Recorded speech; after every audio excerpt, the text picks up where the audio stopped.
pas de tournoi majeur cet été. Donc pour les joueuses, l'occasion de récupérer, de profiter des vacances, de la famille, de se reposer mentalement et physiquement. Ça va leur faire du bien parce qu'on était quand même sur 4 années consécutives avec Euro, Coupe du Monde, Jeux Olympiques, Euro. Donc pour 5 joueuses du groupe, l'accumulation des 4 et pour 8 d'entre elles, 3 des 4 compétitions, donc ça fait beaucoup. Mais en même temps, on démarre quand même notre campagne qualificative à la Coupe du Monde, donc un enjeu fort. Et pour nous, cette envie et cette ambition de finir première de ce groupe pour se qualifier directement à la Coupe du Monde. Et un peu de continuité et puis une liste avec une jeune qui arrive, Anaïs Beilin. C'est déjà une joueuse que j'avais pu observer lors de la préparation du Paris Saint-Germain en Australie, où elle m'avait fait forte impression sur les matchs amicaux. Malheureusement, elle s'était rompu le croisé antérieur à ce moment-là. Et donc après, on sait pas. Quand on a un croisé, ça peut prendre beaucoup de temps. Et puis elle est bien revenue, elle a enchaîné les bonnes prestations. Je m'étais déjà interrogé de la faire venir lors du stage précédent, mais j'ai préféré finir le cycle de la Ligue des Nations. Et puis là, on repart sur une nouvelle phase, qualification Coupe du Monde, avec un projet ambitieux pour la Coupe du Monde en 2027 au Brésil. Et donc voilà, de commencer à imaginer aussi les joueuses qui pourraient en faire partie. Elle fait de très bonnes prestations avec son club. Elle a joué un gros match contre Lyon au mois de janvier. Elle a joué contre le Paris FC encore récemment. Et puis elle a une particularité, c'est qu'elle peut jouer en défense centrale aussi. Elle est athlétique, elle récupère énormément de ballons et je trouve que c'est une joueuse vraiment qui a le sens du collectif aussi. Très bon jeu de tête aussi, offensif comme défensif. En tout cas, un potentiel qu'on a envie de voir à l'œuvre. C'est important de garder une continuité et puis en même temps de renouveler un peu. Ça permet aussi de voir des joueuses, de revoir Estelle aussi, qui revient après une longue période de convalescence. J'ai aussi hésité à l'appeler au mois de novembre-décembre, mais elle avait repris avec la Juve.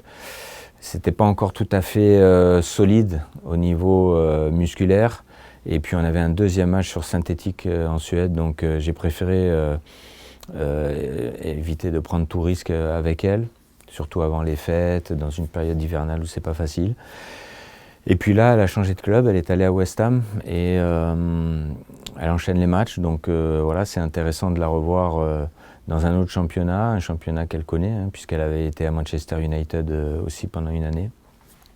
Voilà, donc on va la retrouver. Malheureusement, on n'aura pas Delphine, mais voilà, on a Estelle et je suis content pour elle. Gridge et Delphine sont blessées, donc elles ne sont pas opérationnelles pour ce stage.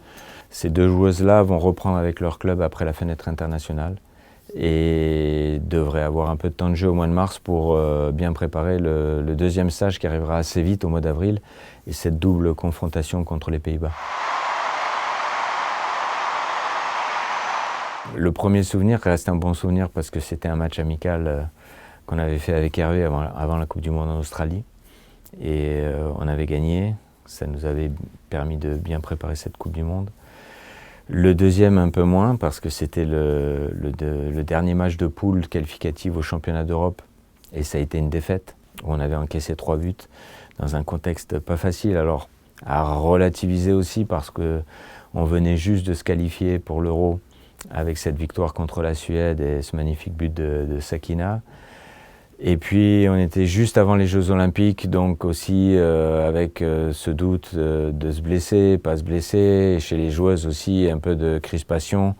Donc un match qu'on n'avait peut-être pas joué comme il fallait.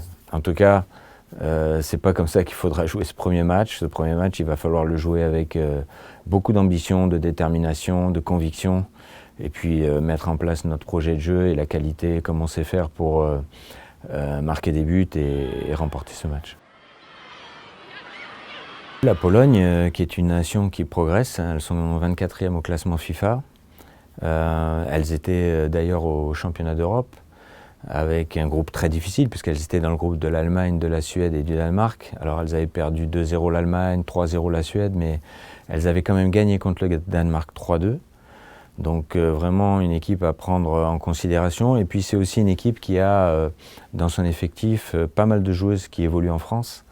Donc qui connaissent bien aussi nos joueuses, qui connaissent bien aussi le contexte, puisqu'il y a 3 joueuses qui jouent à Dijon, polonaises, et on joue à Dijon. Donc elles connaissent le terrain, elles connaissent un peu les vestiaires, donc elles ne seront pas en terre inconnue.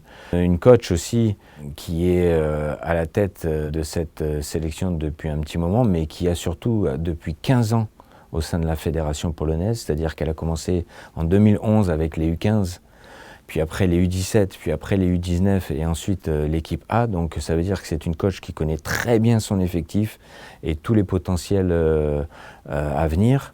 Donc il y a un travail qui a été fait vraiment dans la continuité et qui montre aujourd'hui que cette nation du football est en train de progresser. Très heureux d'être à la tête de cette équipe de France, très fier aussi avec mon staff qui est un staff de qualité et qui évolue aussi au fil du temps. Voilà, donc on aborde cette phase de qualification avec beaucoup d'ambition. On est dans ce groupe l'équipe la mieux classée au classement FIFA, donc on peut se considérer favori.